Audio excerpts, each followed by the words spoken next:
Amicaux, il y a autant de pays européens qui ont été amputés de leurs joueurs parce que simplement ils n'avaient pas pris les précautions que nous, on a su prendre au niveau de la fédération congolaise. Et donc là, on est en train de récupérer le dernier, c'est le gardien de but Mossi qui arrive cet après-midi. Et donc on va aborder nos matchs amicaux avec 23 joueurs réglementaires tels que prévu dans l'effectif. Ça nous a permis non seulement de préparer le stage, mais de préparer aussi la mise en application de ces protocoles Covid qui est très exigeant, souvenez-vous, parce que nous accueillons le match contre l'Angola et même nos clubs africains vont rentrer en compétition en club de champions et coupe de la CAF. Donc avec le docteur Bungu, je crois que tout est mis en œuvre pour que les choses se déroulent au mieux possible pour tout le monde dans le respect des exigences aussi élevées que sont les protocoles sanitaires Covid. Le stage bloqué à El Jadida, pour la suite du programme, avant les matchs contre le Maroc, on sera toujours ici ou l'équipe va se déplacer? Nous jouons demain à 17h contre le Burkina Faso et nous quittons El Jadida pour le Rabat le lendemain du match.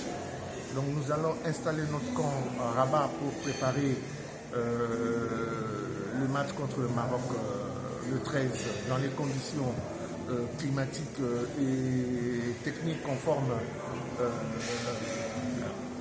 à la ville et aussi, aussitôt que nous serons sur place, nous serons soumis encore à un autre test PCR pour toute la délégation, non seulement la délégation de la République démocratique du Congo, mais aussi tout le personnel qui sera commis à notre service au niveau des installations hôtelières, au niveau des transports, et donc que rien vraiment n'est négligé, la santé, la protection des joueurs, de tout le staff, du groupe est primordial. Merci beaucoup, Tema Manager. C'est moi qui vous remercie. Okay.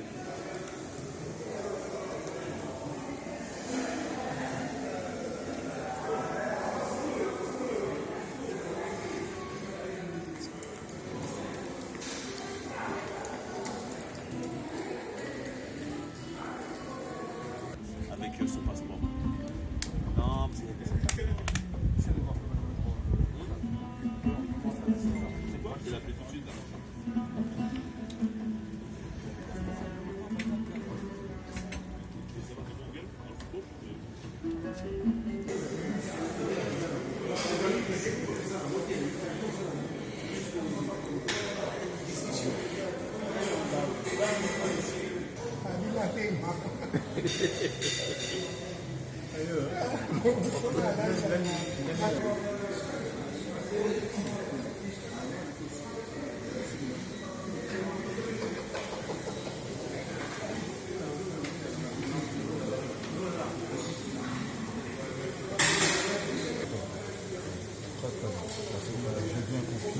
Là, tu vois quand vous parlez. Là.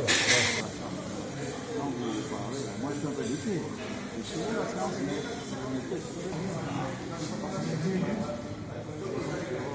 ça va être trop humilié en train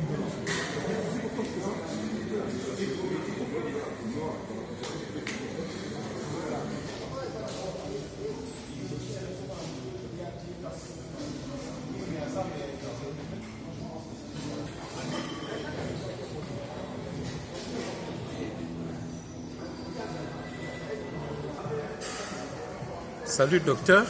Salut ton géri. Nicolo ezaka photo zalaka na yo. Ton géri. Eza lokola mutu période net na Kinshasa ba bimisa examen d'état sur la rosité. Boyo sekayo. Yo meneja osu examen d'état. Balobi ke examen d'état va tester Covid ozui. Oui. Examen yo salama ki lobby. Mission est négatif. Mais ils allaient examiner à solo les ostalema. Ils étaient na zolo et puis na gorge. Babengango PCR des tests à solo.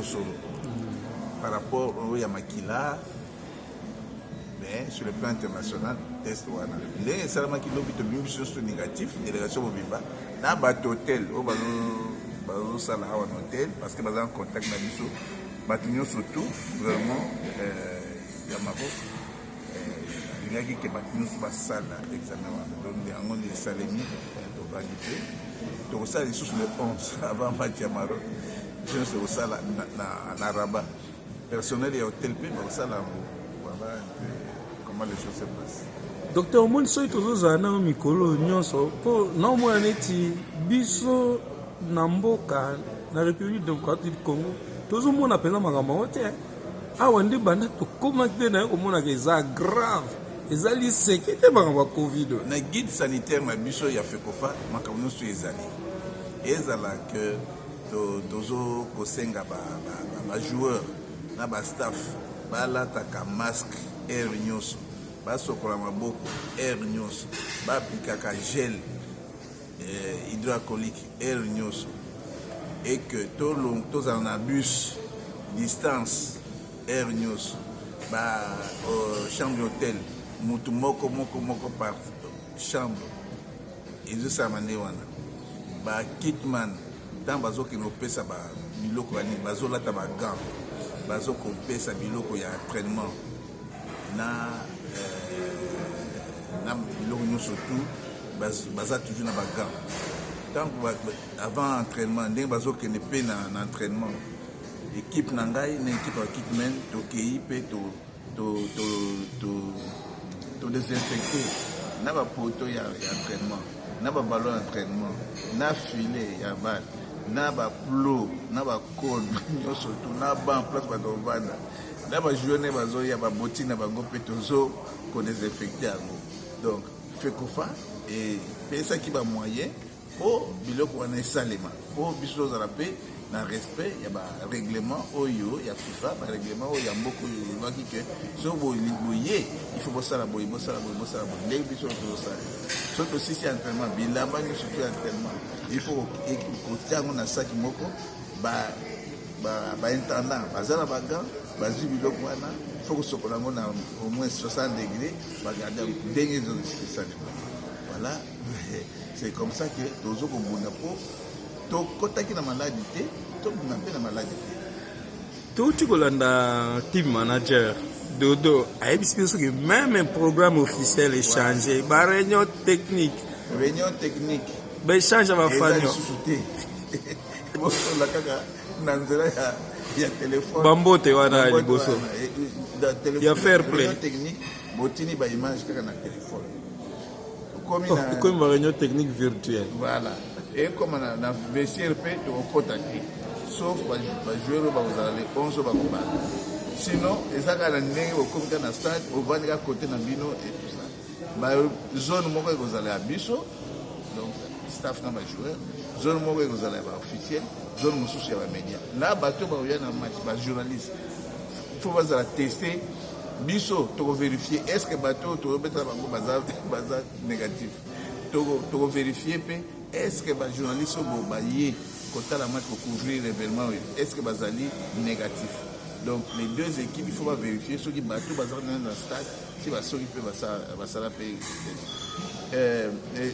bafoto ya équipe eza te baéchange ya fagnon eza te bosepela boye non bokende boyambana na bawana interdit kobwaka soyi na terrain te soki obwaki soyi ozwi carton wana nyonso tout eza barèglement mpo bateke bazala protégé bato nyonso bazala protégé alors biso nyonso tout na mosala donc mutu nyonso tout akomi important journaliste ndenge azokoteya bakitman ngapi nazali négatif oui négatif bakitman Serge bango nde bazobatela bajoueur bazokota na basambe bango bazokobima bazokende entraînement soki bango baza protégé te mobulu donc tout le monde est devenu très très très important na makambo ya protection ya équipe concernant Covid. Docteur oza mpe point focal coordonnateur ya comité national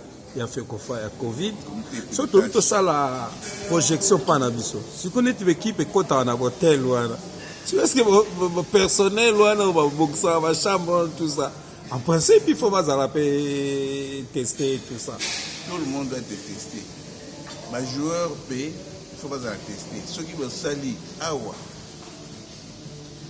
48 heures avant un match, ils ont la Raja, ils ont la WAC, donc toutes les équipes Berkane, tous les joueurs sont testés 48 heures avant chaque match. Ils vont tester.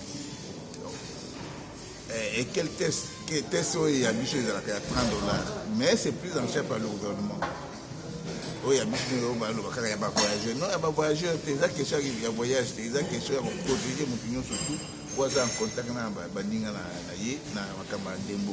Donc, si moi, retard les anano, moi, retard le championnat est lancé, l'Italie n'a pas lancé, dans le temps de bêta, mais protection est en minute. Donc, mais les chances d'habitude que Nzambe a battu la biso. Mais il faudra que biso moko me batte là. Donc, il faut normalement installer. Ce qui le premier étape est Salamaki. Bakoki kondima ke na niveau ya comité de pilotage, na niveau ya international. Test il faut ça après 15 jours. Voilà des délais le plus long. Mais normalement, c'est 2 jours avant chaque match, il faut bâtir ça pour vous taper la week. Mais, ce qui, moi, tendance, c'est bien, les spectateurs peuvent regarder un match, il faut pas la traçabilité, vous voyez, ça qui teste, qui est dans le stade, 500 côtés, total avec le comité exécutif, comment amener ma zone dans le stade, puisque moi, ambiance, ça l'ara bien. Mais, au lieu de stade, ça la baisse. Ok, merci beaucoup, docteur. Merci, ton jury. Ok. Merci.